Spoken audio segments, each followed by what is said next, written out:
everyone. This is Jared Rand. Welcome to the Global Guided Meditation Call for October 25, Friday, 1:28 p.m. Mountain and 3:28 p.m. Eastern.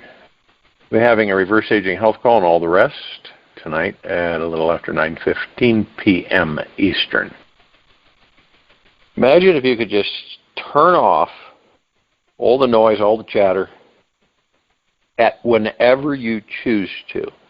It'd be gone.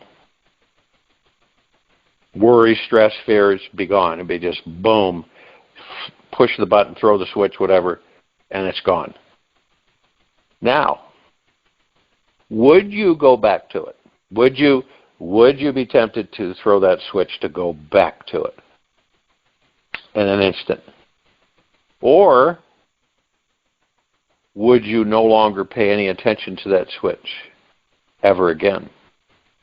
It's a good question. Because we're always being enticed by the ego mind. You find total peace, right, by flicking that switch, your choice. And so you no longer have that noise, that mind chatter. You don't have yesterday and tomorrow worries, stresses, fears, anxieties, and suffering. Period. It's gone.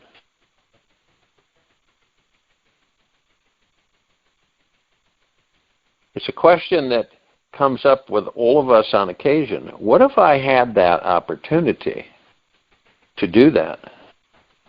Would I stay there? Or would I be tempted to go back into the ruckus? Because right now we're always deeply entrenched in this world every day. From the moment we open our eyes in the morning, that mind kicks in, doesn't it? It's so quick, and we're flooded with all sorts of beliefs, emotions, and desires. And it is really easy in this day and age to feel overwhelmed, lost, or confused. In part, that's due to where we're at with ourselves. We're in ego mind. Okay? So with ego mind, we are constantly dealing with a massive amount of information. The social pressures every day. Pressure with finances, relationships, love life, family work and health. Problems and health problems are at the foundation. And then there's this massive technological operation going on. And our relationships with our phones and our internet and texting. And we may spend half of our day just trying to figure out how to get through it alive. And so we've got all these captivating things that we can easily miss out on. The connection with our amazing spiritual existence.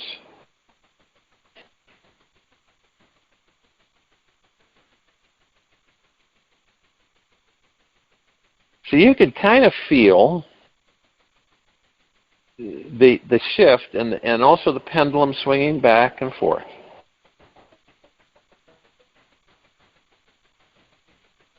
What do you believe would happen to say that we were surrounded every day by people whose only interest was in achieving enlightenment? Now, we're enlightened beings. We just don't know it. So when I say achieving enlightenment, it's just rediscovering the enlightened beings that we are. Now, our world would be very, very, very different. Yet, in a way, we have chosen a planet where everyone is still deeply asleep to their divine enlightened nature. When I talk about being asleep, this is what I'm talking about. I'm not talking about people who are aware of things to a certain extent on what's happening on the planet. I'm talking about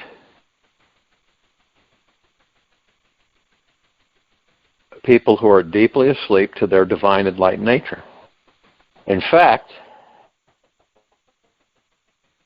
we're all so asleep that we don't even know that we are asleep.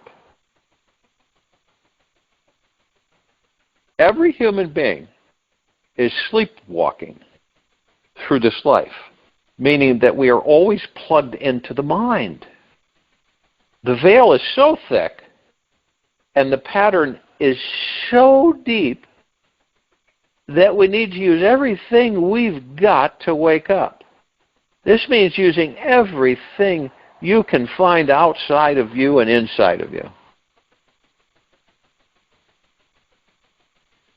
And remember, it's not being asleep with everything else. It's being asleep of our spiritual existence.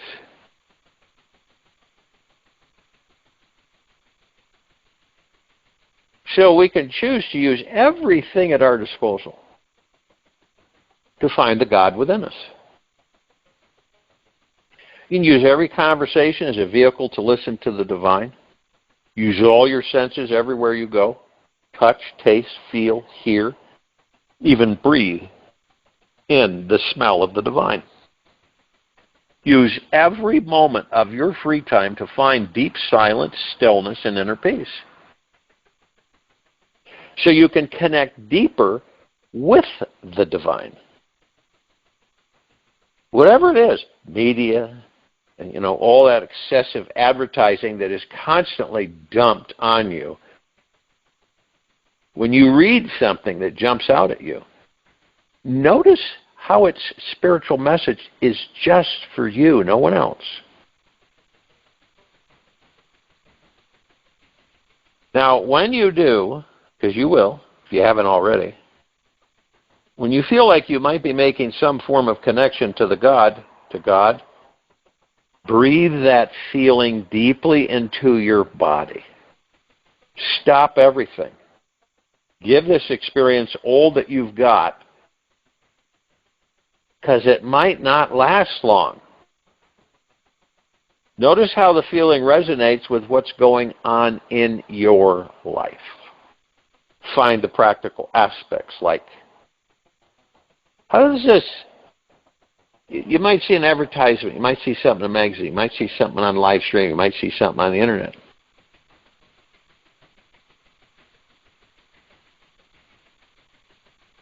And you say to yourself, how does this advertisement or information give me the deepest guidance I'm needing in my relationships right now?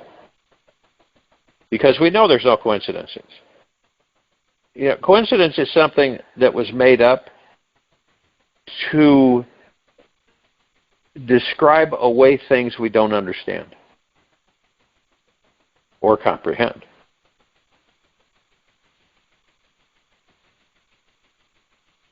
God is already always around each and every one of us all the time. All the time. Never not. We only have synchronicity in this life.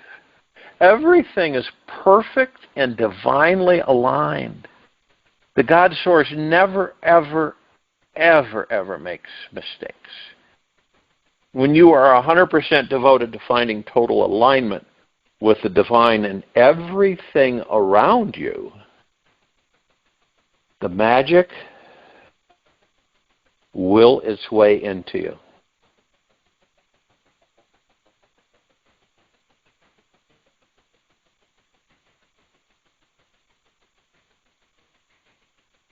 It is interesting. I mean, I've been on a spiritual path for over 50 years. And there is for any of us, okay, you discover one thing about the spiritual awakening process that is certain. When you want access to the most amazing spiritual experiences in this life, it is going to take everything you've got.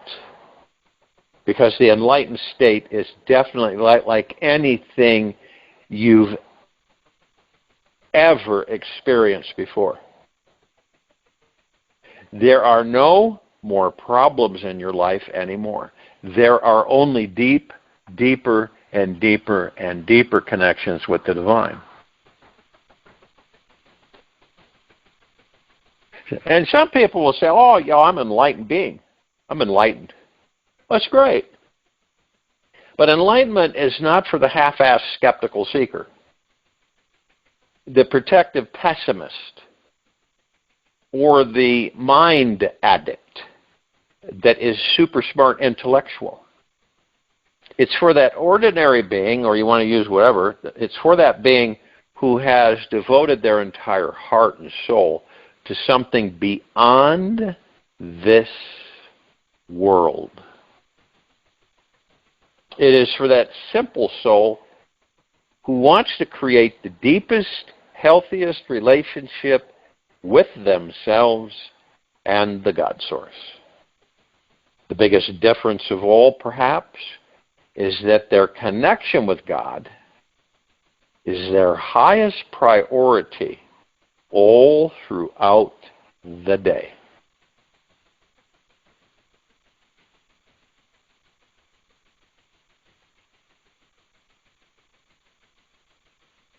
So you ask yourself, are you open to exploring your connection with the divine? Chances are, because you're probably wondering what's the right way and how to do it, or are feeling hesitant, reluctant, or thinking that maybe this week isn't the right time. There will always be super important things which we need to do. Yet the reality is that our soul has been waiting for real spiritual liberation. Guess how long? For lifetimes and lifetimes and lifetimes. And we have been preparing for a profound spiritual experience forever.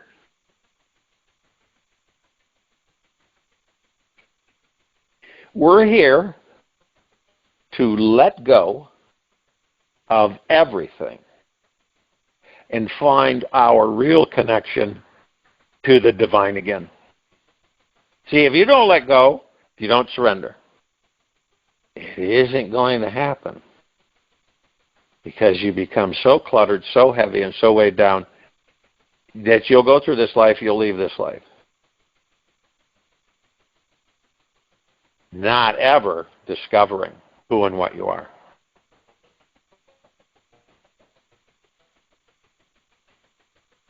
Now, we've all been learning major life lessons after major life lessons after major life lessons, killing the hard, tough inner soul inside us, just so that one day our soul would find some higher enlightened state of being. We were all birthed to find some way home to ourselves. So our mind is always free from all fear, resistance, stagnation, and separation.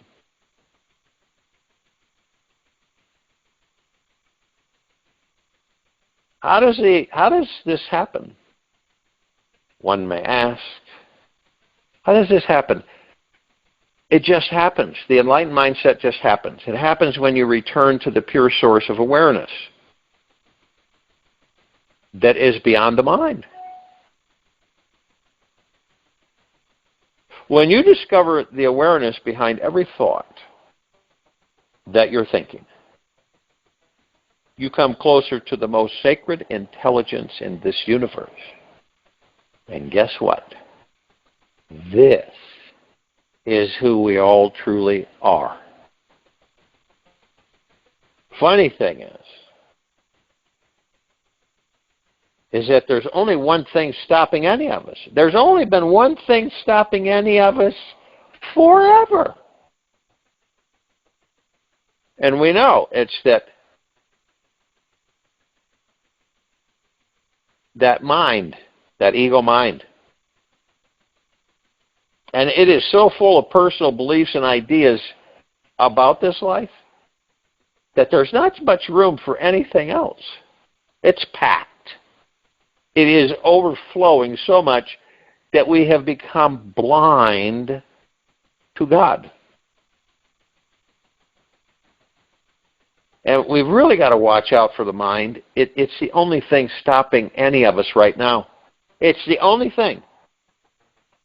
Now, it always interrupts and it'll cut you off at the pass. You know, where you'll go into looking at things in kind of a contemplative state of meditation. Or you may ask yourself, what am I doing here? What is all this for anyway? Many of us ask that many times during the course of this lifetime. What's it for?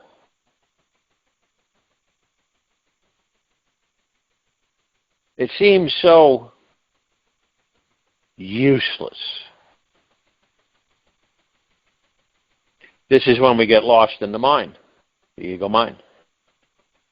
Now, in the heart mind, it's a whole different ball game. Heart mind is I'm deeply grateful for this very moment I'm in. This life is wonderful. It's perfect exactly the way it is. So see, some of us may look in a mirror and only see the flesh, right? The appearance, and usually it's from a judgmental standpoint. Well, I don't like this. Oh, look at these wrinkles here. Oh gosh, look at my neck. But from a spiritual perspective, we see how amazing, multidimensional, and extremely beautiful we truly are. It's the difference between the two. See? But see, a lot of us will say, you see all your flaws and shortcomings. And if we don't set the mind aside,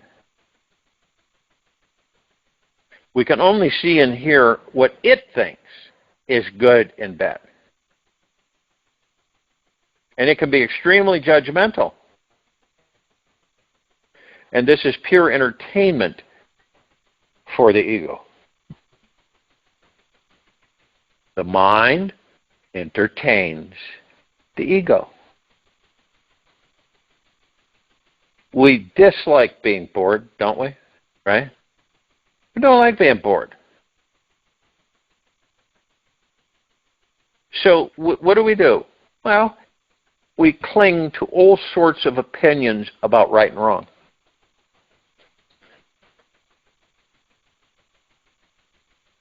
As long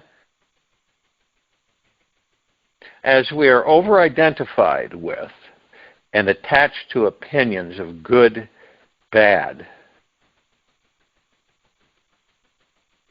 how are we going to spiritually awaken? We're not. Remember that all of this life is a massively grand play. And the nature of the mind is to create contrasts and comparisons.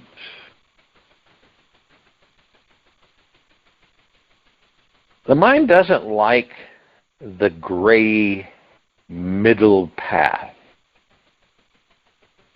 When the mind is too empty, what does it do? Well, it seeks something juicy to fill it. So what do that are on this spiritual quest?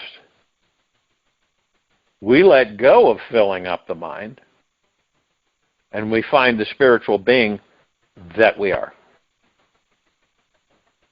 And this is in silence and stillness within. Interestingly, the heart is not judgmental at all. The heart only loves, accepts, and embraces what is.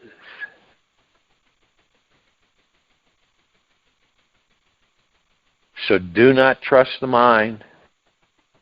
Ever. Do not ever trust the mind. Trust your heart instead. This is how we free ourselves from the mind. And we remain in the heart. And by doing this, we will all soon, in time, find the divine.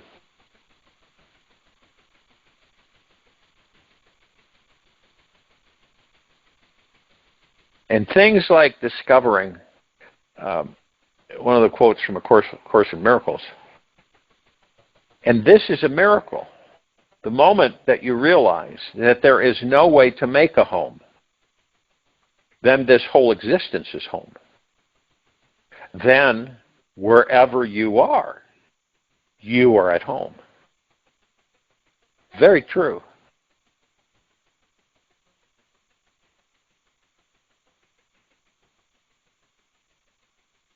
Every day, we get lost in a sea of duality. You look at the pendulum to swing back, right? You look at the pendulum to swing back and forth, from being lost to being found again and again and again. Your mind is not the only mind out there that is making a living hell or heaven out of each moment. Everyone is doing this. We are all blind to the divine.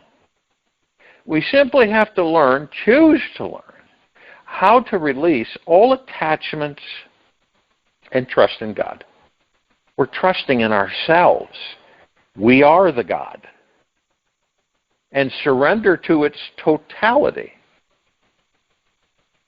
When we take this risk to dissolve back into the source, in each moment, we will naturally discover how everything around us is helping and guiding us to be free. Now, you look at it this way, right? Some people won't. But the good news is that we've got 1 billion more lifetimes or more to become enlightened. And God is never, ever, ever, ever going to stop loving us.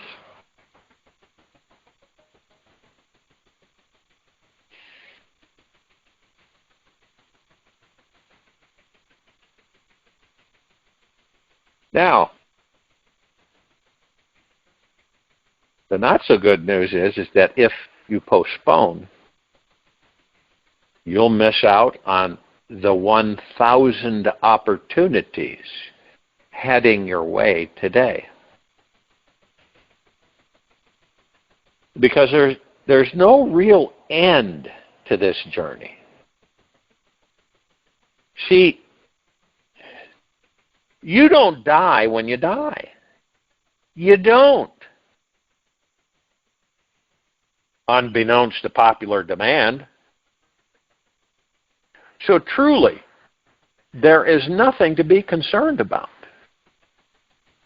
When you realize you are an eternal being, what's there to be worried or fearful about?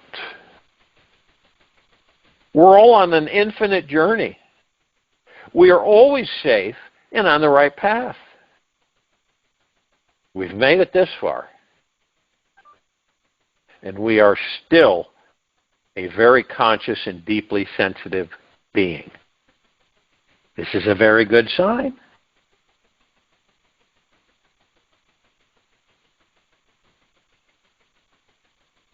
Can you see how we gravitate with ego mind? That's pretty common sense. We do. We gravitate with the ego mind. Remember, the mind entertains the ego.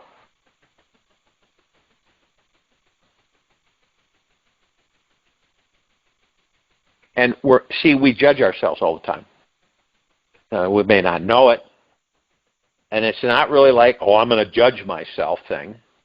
It's what we do.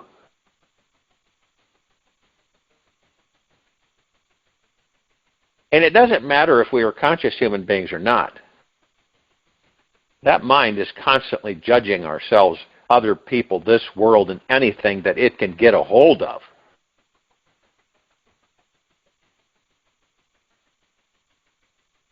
It's part of what it's made of. This judgeaholic power. And it can judge anything in milliseconds. And you may not even have realized this, yet probably in the last 15 minutes, your mind has passed 10 judgments on yourself, someone else, or something in the world around you as either good or bad.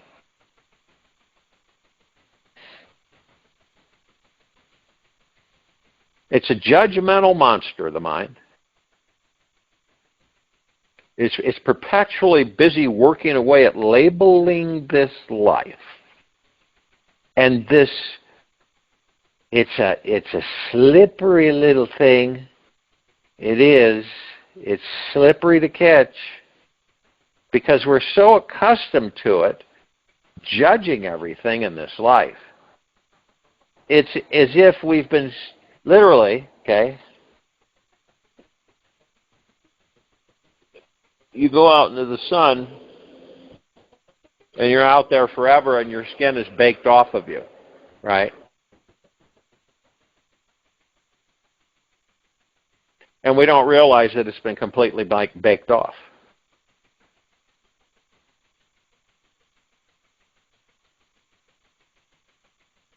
And what is judgment? Judgment is the mind labeling something in this life as either good or bad, but not both.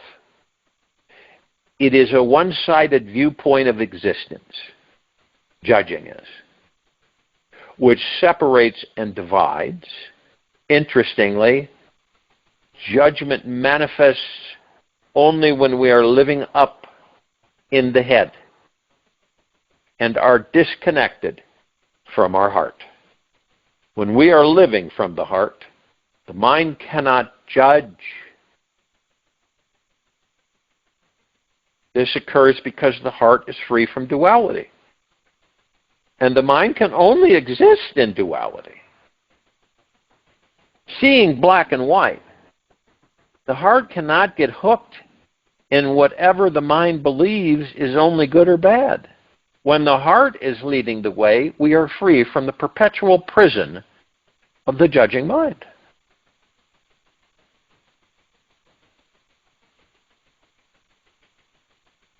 One might ask, so, if we're to be free from judgment, how are we supposed to do that? Everybody judges. So we must choose to drop out of the head and into the heart and stay in the heart. And what will happen with the mind? The mind will quiet. It will become very still. And from this space, we can watch our mind closely and see just how slippery its judgmental habit is. We can see how it tends to avoid what it deems as scary. And the mind often believes that if I get what I want, this is good, then I will be happy. And if I get what I don't want, this is bad, and then I will be unhappy. Now, in the enlightened state, through the heart-mind, it's kind of like this. If it happens, great. If it doesn't, great. All right? If it happens, great. If it does not happen, great. Either way.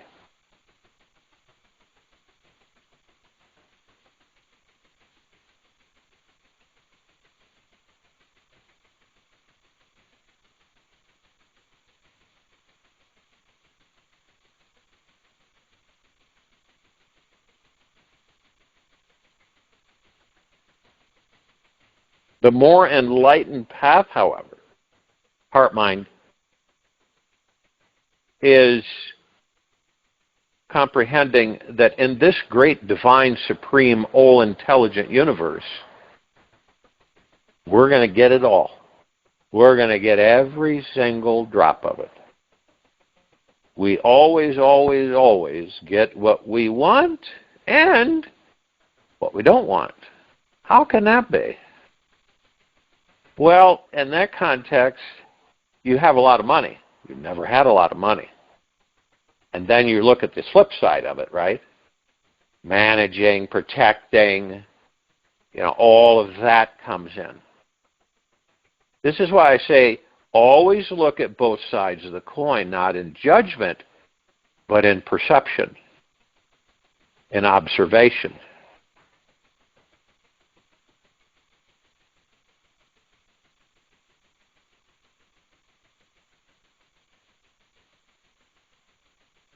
There's always two sides. And many of us don't care to know the other side. We'll get adamant, irritated, angry, defensive. Someone might say, have you tried looking at the other side? Going, oh, I'm not going to do that. No. I'm only looking at this side, that's it. I don't care to look at that other side. Too scary.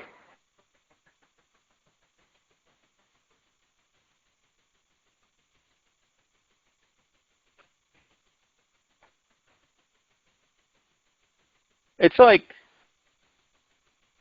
perhaps we spend half our life running in the great societal rat race, being devoted to striving, achieving big, luxurious dreams, and becoming financially free, only to realize later that we missed out on so many beautiful sunsets while we're indoors chasing some fantasy. Life is always both. We get death, we get birth. We always get both. And this, polar opposite, is inside everything that exists. The yin is contained within the yang, and the yang within the yin. The more often we practice seeing, feeling into, and accepting how we always get what we want and what we don't want in this life, the judgmental mind just drops on its own accord. We naturally start living every day in deep harmony with existence. We become vulnerable to existence again.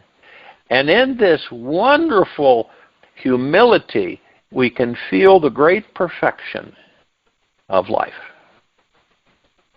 We deeply accept that this existence is the expression of the highest intelligence, and that the good and bad judgment plan is the smartest plan available from God to create a spiritual awakening experience inside every being on this earth. So I challenge you to see if you can find a single situation, being, or thing of this world that is only 100% positive and does not also have the tiniest hidden negative byproduct within it. Now, if you think you found something like a new flower budding or an amazing sunset, just wait and investigate it a bit longer, as both sides will eventually show. There is always another side to the coin, and as the flower one day will wither away and the amazing sunset colors always fade into darkness. We always get both. The rose always comes with a few thorns, even if they're small. I used to raise roses.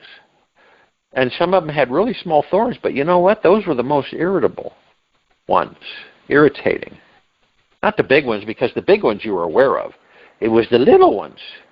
You didn't really pay much attention to them until they got embedded in your fingers. So, for today, my invitation is for you to free yourself from the judgment habit. You can do this. Start looking deeper into yourself and accept any judgments you may have. I'm too fat, I'm too short, I'm too ugly, too poor, too dumb, too smart, too much in my head. Welcome all the judgments you have about yourself. And just don't reject, avoid, or judge them. See them for what they are. They are one-sided judgments that you have about you.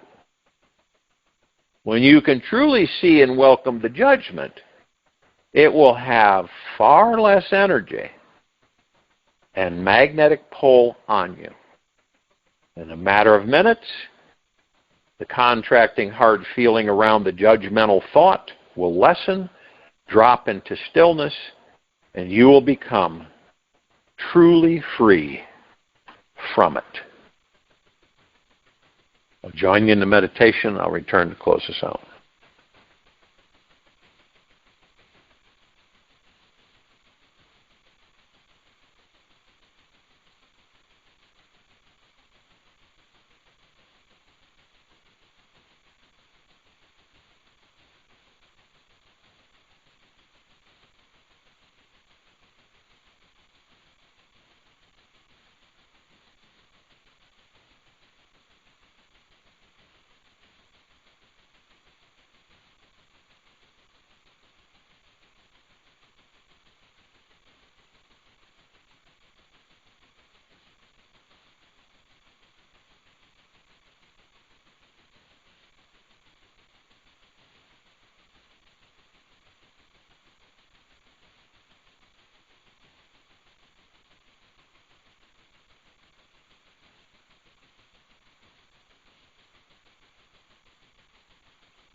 Take an easy and slow breath in through the nose.